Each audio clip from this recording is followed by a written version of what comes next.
Happy holidays. This is Globe, Arizona.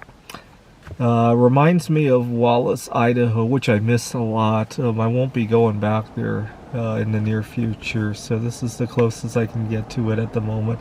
It's a 1-2-story town. People are still very open-minded. They haven't been indoctrinated by big city life, and that's the kind of place that I want to live one day. Unfortunately, my career path really doesn't bode well with that, but it might change. I'll talk about how it might change in this video, actually. I'm going to make some New Year's resolutions for 2023. My big one, and this one I already made a lot of progress with this past few weeks, is I want to speak up more for myself at work. A lot of times at work, I'm made to feel very small just because of my differences in philosophy, lifestyle. You know, I'm single, I don't have kids, I don't have any intention of ever hooking up with anybody. And not in a romantic way anyway, I'll get to that in a second. And my hobbies are very different. You guys saw it in my last video. I love to travel to different places, right? My boss, he sees me coming to Globe or Wallace, Idaho, and my colleague wanting to go to Las Vegas and gamble away all the money he made at the tutoring center where we work. He sees those in two very, very different colors. But I've learned that even if my boss doesn't accept me for who I am, to talk about it anyway. Hey, I had a great time in Globe. Hey, I made a lot of bismuth art last night. I had a great time. I went on a date with myself last night. Are you going to come to my wedding in 6 months? Who are you going to marry? I'm marrying myself. I've learned to speak anyway, even if I don't get accepted for who I am. Because people are very malleable when they hear something over and over and over again. That's why you can get people to believe that 1 million Americans have died in a so-called pandemic and not of other causes. You can get people to believe that putting a needle in your arm 4 or 5 times over the space of a year is such a great idea. When people hear something over and over and over again, they start to accept it. And I've learned to even if my boss doesn't accept it, how was your day? Oh, I had a great time going out by myself. And I've learned to do that. To speak up for myself. Now, I want to, this past year, it has been a little bit of a relapse in terms of my eating disorder. And so I want to start fasting more again. And the reason I want to do that is one time I had fasted, I think it was about 90 hours, and I felt really good in the period after, I want to say after 48 hours, I started to feel really good. I am a high-functioning autistic, and when I'm up to 48 plus hours of fasting, I feel neurotypical, I act neurotypical, people comment that I'm neurotypical, except for the fact that I'm refusing food, right? And unfortunately, every time I do it, I wish it could go on forever. And I'll have to think about how to make it go on forever, or at least get the great feeling most of the time. I thought about a schedule where I eat only 3 times a week. I really did think about that. I haven't been able to get it working, though. The problem is that how it interacts with other activities in my life, for the most part. Now, part of the reason I had the strife at work a few months ago was because we have a policy that we're not allowed to eat at our desks. And it caused a lot of problem for me because I really respect our workplace policies. But I was getting a 7-hour shift, an 8-hour shift, sometimes even more, depending on, sometimes students are cramming for exams or something like that. During holidays, sometimes they open earlier, school is out, they open 11, they close at 9 o'clock at night. And so oftentimes, I get a shift like that, and I'm not really hungry before the shift, but I have to force myself to eat, and that was doing a lot of wonders to my eating disorders.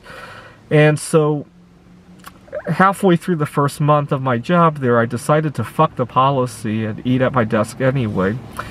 Now, my boss, he's in his early to mid-70s. He talks slowly, and which is understandable. But as he's talking, I'm wondering if the next words that are going to come out of his mouth are "you're fired for eating at your desk," or "you're fired for coming here exhausted," and all that. And so as he's talking in my mouth, I'm mouthing, "You're fired, you're fired, you're fired, you're fired." He doesn't say it. In fact, he never commented on my eating at my desk.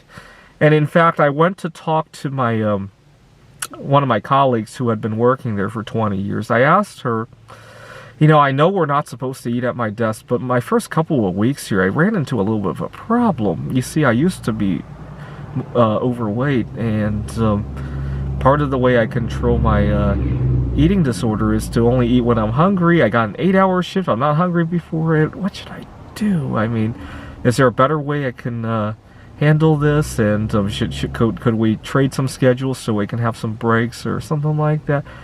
And scheduling is tight. She doesn't teach math and science, so the scheduling shift was out of the question. But she did comment that, you know, Andrew, do what you have to do. The students really like you, and you know, if you have to control your eating disorder so that you can work productively, worry about that first. And you know, rules are just rules. And that gave me a nice warm fuzzy feeling. She had been working there 20 years. She would know better than me. And in fact, my boss has never complained about my eating. I'm very sensitive to it myself, because a lot of times it's weird when you get the munchies and you're trying to teach. And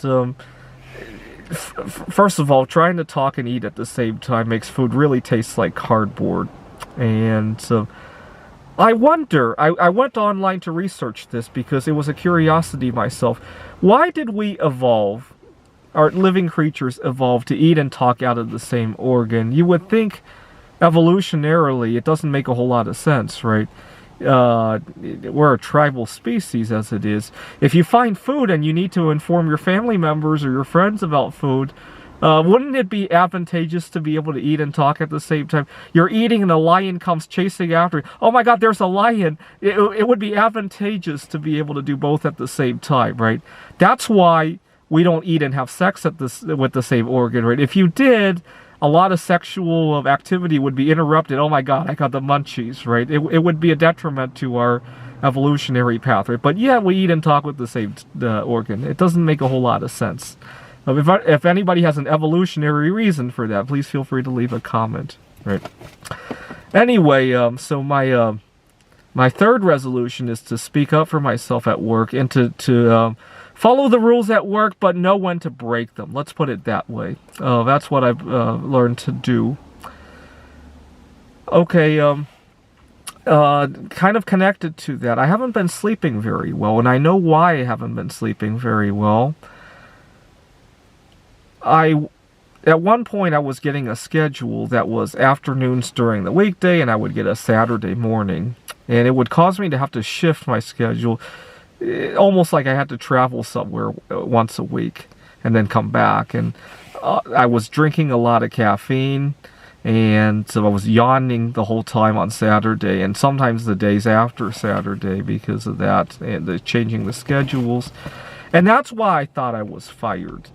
What I should have done is explain to my boss, you know, because of the scheduling differences, if we can rearrange a little bit, if it's Saturday, we could do it in the afternoon. That way, I'm not exhausted half the time, you know, because I know our schedules are mostly in the afternoon. I should have spoken to my boss. Instead, I drank 5 grams of caffeine a day, and I wasn't sleeping very well.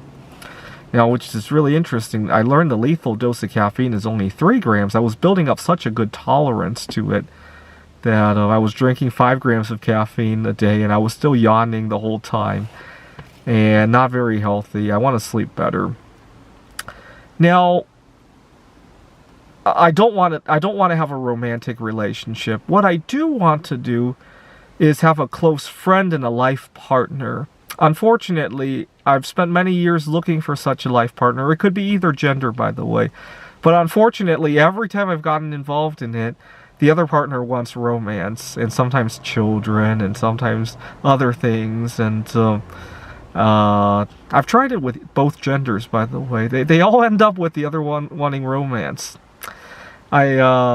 and which is really frustrating because at the same time, I also don't get a whole lot of acceptance for who I am at my work. Again, I'm gonna have to learn to speak up, right? I had a great time with my best friend forever. I had a great time traveling in Globe, Arizona, and just spam his ears so he doesn't even get to think about how he could judge me for it, right? And unfortunately, it's a self-fulfilling prophecy, right? He judges me, and so I don't get a chance to go out. I just had a very frustrating discussion with him about holiday schedule. See, part of the reason I can only come to Globe is that last week I was talking to my boss. I said, well, how's the schedule like for next week? And he looks at his computer, he looks at his notebook, he looks at his letters from his, or comments from his clients, and he goes, I don't see anything, but are you going to be around because we might get some students? And in the back of my mind, I know he sometimes calls me when there's only 30 minutes to go, and I'm thinking to myself, it would be nice if I had at least a 2-hour warning. And so I told him, well, okay, but do you think when you get a student, could you call me 2 hours in advance? And he thinks about it, he gives me this dirty stare, and he goes, I'll try. And I'm thinking to myself, it's not so much about trying. See, the reason for the 2-hour warning is not to prepare for the student. It's so that my whole week I can be a little bit more free and do things that might take 2 hours. For example, one day I was working on some art and I wanted to turn on a furnace, but I know once I turn it on, I need to have 2 hours because it takes time to cool down. I don't want to leave it unattended on at the home. And so I decided to call my work to make sure I don't have work later today. And he doesn't even have the decency to pick up. I leave a voicemail. Hey, is there anything going on today? I'm just about to start a project and just want to make sure I'm not going to be interrupted. He doesn't even have the decency to call me back. He's at his office. It's a work day. The students are there. And he doesn't even have the decency to call back and say, oh yeah, nothing going on. So I end up having to do something else, and I still didn't get any work that day, and it's just a waste. I could have turned on the furnace. That's why I asked him if I could have a 2-hour notice. You know, what I should have said on the phone was, hey, thank you for the opportunities. I guess since I didn't get any phone calls, I'm going to start something else. I'll see you tomorrow, and then turn on the furnace. That's what my coworker said I should have done. I was a little bit too friendly to my boss. But that's speaking up for myself. Speaking of the art, I do want to make a name for myself out of the bismuth art. I'm thinking, because I got to know the jewelry store owners so much when I was in Wallace, Idaho. They also owned the hotel that I was staying in over there. I'm thinking to see if they'll see about selling some of my art on consignment. If not the stuff I already made, see what they're interested in. And if nothing else, just network a little bit more, right? I'll probably call them sometime over the new year. Right now they're busy with Christmas festivities. Wallace is a big tourist destination. I wish I could have gone there. I should have spoken up for myself. Hey, I have a reunion with friends in Wallace, Idaho. I'm going to be out these couple.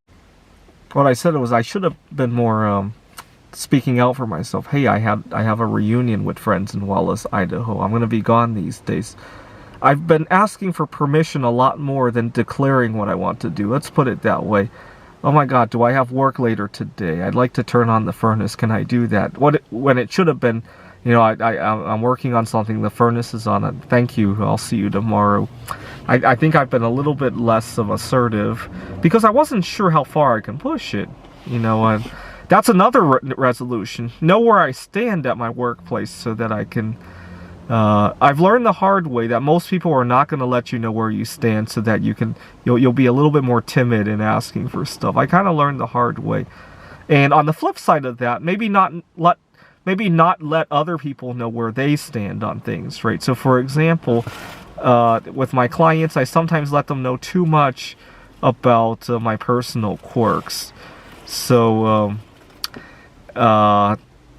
you know, earlier on when I was trying to follow the rules of not eating at the desk, technically nobody's really supposed to be eating at the desk. The students aren't supposed to be either, but I often let it slide. And then one of the kids would bring in something that I was allergic to, and I had to tell them to either be careful with eating it or not allow them to eat it at all. And it caused a little bit of a conflict because they would see other people being allowed to eat at the desk, and I just have a hard time putting my foot down when I don't need to. I didn't mind the kids eating stuff at the desk that I wasn't allergic to. I really didn't. And by not putting my foot down there, it made it hard to put my foot down when it mattered, and that's a big problem. I do that with my boss too. When he calls me in on a Saturday and my furnace is off, I have nothing I want to do anyway, I'm back at home, I go there without a fight. And then the one time I want to go to Wallace, Idaho, or turn on my furnace or something like that, it creates a conflict. So I've learned you have to set the line even when it doesn't matter, because at one point it will, right? Anyway, those are my resolutions. Oh yeah, and also speak up for singles in general, right? Single lives matter. I have a coworker who is single but not really solo-sexual, and if I see her being mistreated in some other ways, I'll definitely speak up for her as well, because we have to work as a team, right? Anyway, speak up at work, eating habits, single lives matter, art, networking, and live a great fucking life as a solo-sexual, and spam my mouth about it to my fucking boss, and make sure even if he doesn't understand it that he fucking has to hear it every single day, because at some point he'll believe it, right? Somehow the media fucked him up to believe that getting 5 needles in his arm is a great idea. Maybe I can fuck up his mind to believe that going to Wallace, Idaho isn't the end of the world either. Thanks for watching. Happy New Year.